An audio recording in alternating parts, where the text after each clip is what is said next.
Morning, faithful. How we all doing today? It's the 49ers morning pregame show. You know, I'm your host, David McNiner. We got right now the comments ain't blaring. It's Sunday morning. Some folks could have their work shut down until who knows when. But at the same time, a lot of folks don't because things need to keep moving, right?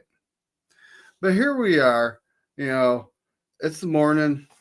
We got a game today. We play the Dolphins. So at this point, I don't know, does the injury report really matter? It's like with the season going the way it's going, I kind of feel like we need to shut all the players that are aching and hurting down. All the guys that have been with us for, the extra seasons worth of playoff games they played over the last 4 years. But that's just, my view of things. And it's at 2:25 p.m. Mountain Standard Time. That's nice. We're both 6-8. Go figure. And, but before I get too far into it, as you folks know, for some reason, they still have us as in the hunt. Okay? And I'm going to explain this. Just so anyone who watches this knows why it's saying we're in the hunt. So our chances, according to some metrics, are 0.1% chance. And at this point, our division foes, including like freaking the Rams, they have to lose. They have to lose 2 games. And the Seahawks also have to lose 2 games. And between the both teams they play in Week 18, they're going to have to tie that game for us to have a chance. The Cardinals, they're going to have to lose 2 games. And we play them once, so so one of those could be in our hands. But so basically, we need all 3 of our division rivals to lose 2 games, right? And we need the Seahawks and the Rams to tie themselves in Week 18. What are the chances of that happening? 0.1%. And we, of course, we have to win out, but that's kind of an uphill battle, going to Miami. We got Detroit coming to town, and then we got them pesky Cardinals in Week 18. Bebop, what's cracking, buddy? Nice to see you here. But, at this point in time, you're telling me there's a chance. Yeah. Yes, a snowball does have a chance in hell, for a few seconds anyway, right? Wow, these guys are doing it too.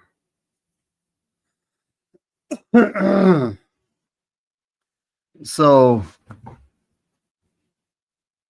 we got the Miami Dolphins, and it's time to look up the injury report. Let's see what's going on there.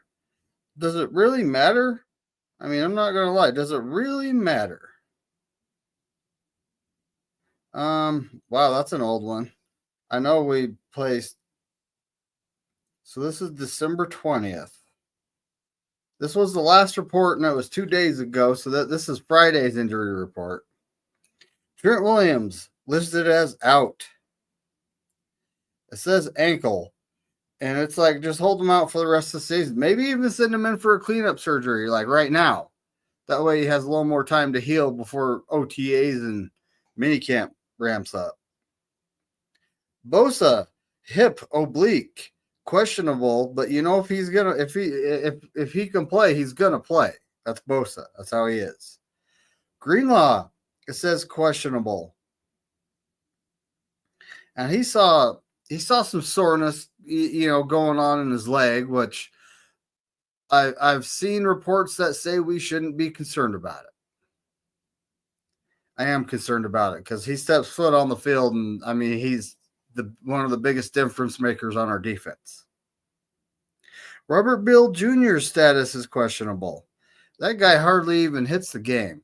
I've seen him. I saw him in the Super Bowl in the backfield going against the Chiefs O-line, but for some reason he hardly hits the field. Isaac Guerendo's status. Uh-oh.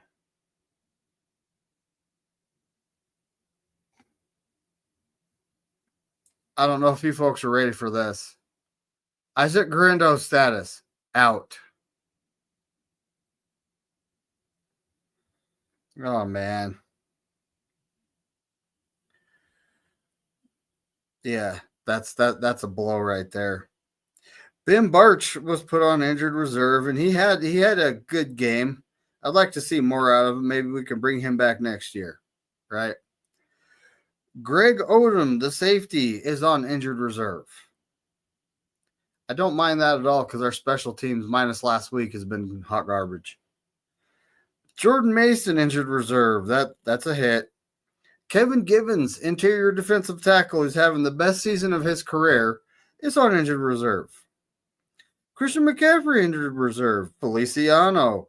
Tatum Bethune, which this is November 17th, he was put on injured reserve.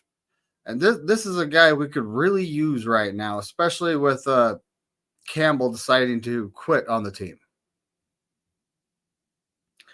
We got Darrell Luter Jr. on injured reserve. This is on November 15th. It says pelvis. That sounds painful. Mitch Rosowski, injured reserve, back. That's bad. And we all know that had surgery to repair the ACL and other damage in the right knee. The ACL and other damage in the right knee. Oh, boy. $30 million a year man right there. I'm talking about Ayuk. Curtis Robinson, linebacker, guy we could really use right now, got his knee injured in practice. Javon Hargrave, another guy we could have used throughout the season, triceps. Elijah Mitchell, no surprise. Drake Jackson. This is all our folks that are on injured reserve. Currently on injured reserve, not including the guys we brought back. Man, that is not good. I'm going to see if I can find it. There we go. We found the final injury report that'll have the Dolphins too, hopefully. So, yep, Isaac Guerendo and Trent Williams out. It says the same thing. Same thing.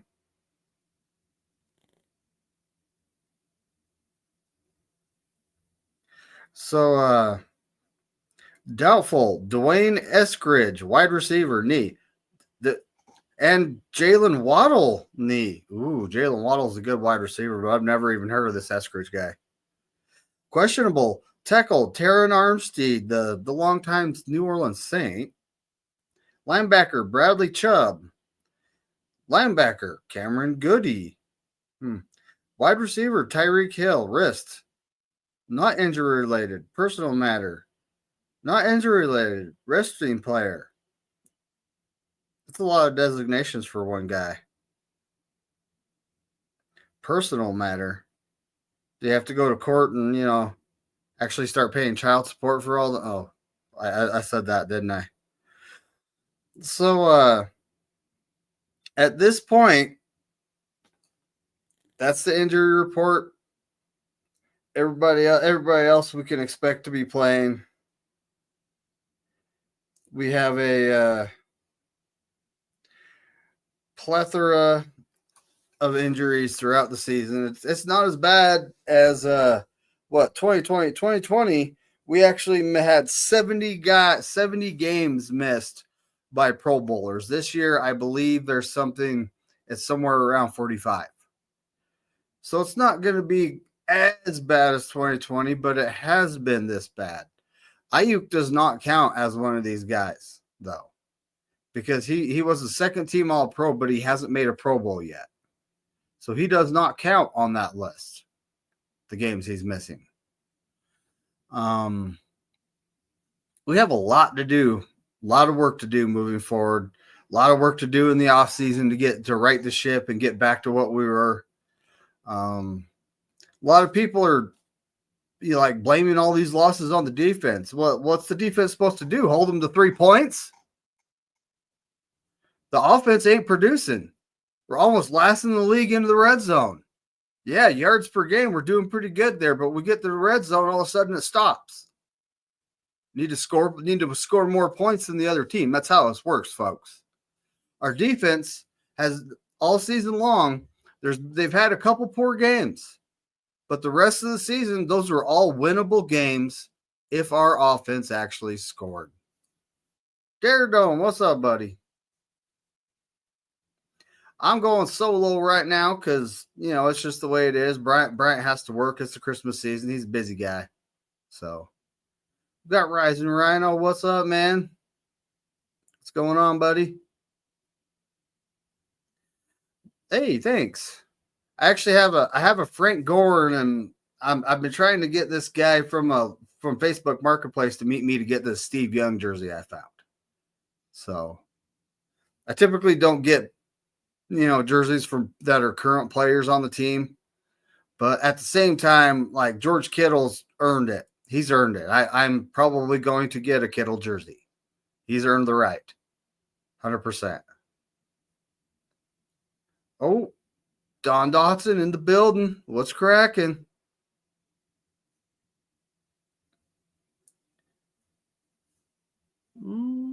Yes, this is exactly it. This is what the day's about. We're getting ready for some football.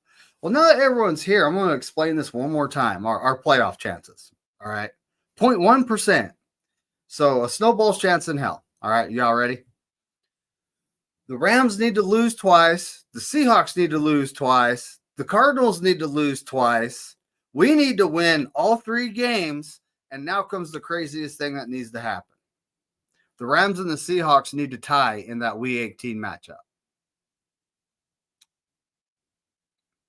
So there he is. That's what needs to happen for us to make the playoffs. It's like a 0.1% chance. So, I look at it like the season's over. I honestly hope that they do freaking just take us off that list, please. Take us off in the hunt. Just put us out of our misery. It's like, and all the folks saying fire Kyle, that's not happening, folks. That's not happening. He's not perfect. He does need to learn his lessons. I'll say that right now. He seems very stubborn. He does need to learn his lessons.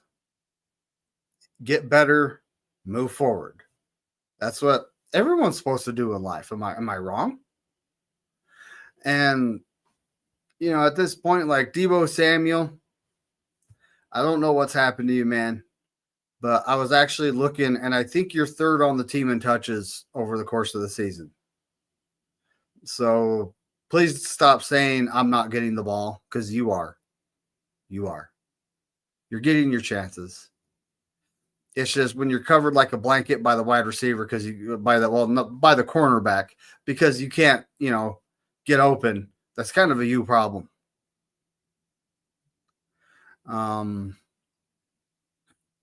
But I looked over his whole season just to see what was going on. And this last game, he was productive on 43% of his targets as a wide receiver. 43% of his targets. And it wasn't his worst game of the season, though. His worst game of the season was against the Chiefs. He had 0. They put their all-pro McDuffie on him. And after they targeted Ayuk's knee and took him out, they put their all-pro, corner McDuffie on him, and freaking, there you go. It was over. So, at this point, I don't know what's wrong with him. I don't know if he's lost a step. He doesn't look like it to me. I'm honestly thinking he's lost confidence, folks. I think Debo's lost some confidence, trying not to let it show, trying to be the tough guy. But sometimes you need to go see a sports psychologist. And that's, in my opinion, what he needs. All right, well, games are in, starting around 39 minutes. Our game ain't until this afternoon, which gives me time to run around and get everything done so I don't even know if it'll be on TV for me. The fact that they moved the Broncos game to Thursday, chances are I'm going to get it on TV. Or at least that's what I'm hoping. We'll see what happens. But, essentially I chalk the season up like it's over. We'll know at the end of the day. All the Rams and Seahawks have to do is win a game. If either of them win either of their games, it's done. We're done. To all the folks that are sending out, this is who we're playing next year. You don't know if we're going to end up in third or fourth place yet. So not a good idea to be saying this is our schedule next year when it's, we know who we're playing when it comes to divisions, the whatever division of each AFC or NFC we're playing. We know that. We know we're playing our interdivisional opponents. We know that. But the rest of there's a few games we don't know because we don't know if we're finishing in third or fourth place. And then, miracle could happen. The sky could fall for these other teams and somehow we sneak into the playoffs, which in my opinion would be bad. Especially missing everyone we're missing and not playing the type of football that we're used to playing. All right, I'm going to get on out of here, folks. I'm going to keep this short, go get some stuff done before the game starts so I can, watch the game. And no, I don't yell at my television. What's the point of yelling at your television? You ain't changing the outcome. They can't hear you. So everybody remember that. All right, folks. Everyone have a fantastic Sunday. Before I get out of here, actually, the 49ers, the Corey Davis 49er Wednesday, it's actually happening on Tuesday this week because we have Christmas games. So Tuesday night will be that show. I'll get it made today. I'll send the link to everybody and, try to send the pick sheet out. And, at this point in time, my hands are tied because they have Christmas Day games. What am I supposed to do? It's on Wednesday. I'm still naming it Corey Davis 49er Wednesday. I don't care if it's on Tuesday. It's what the show's called. All right. Speaking of Corey Davis, as he says, go 49ers and F all 31 other teams.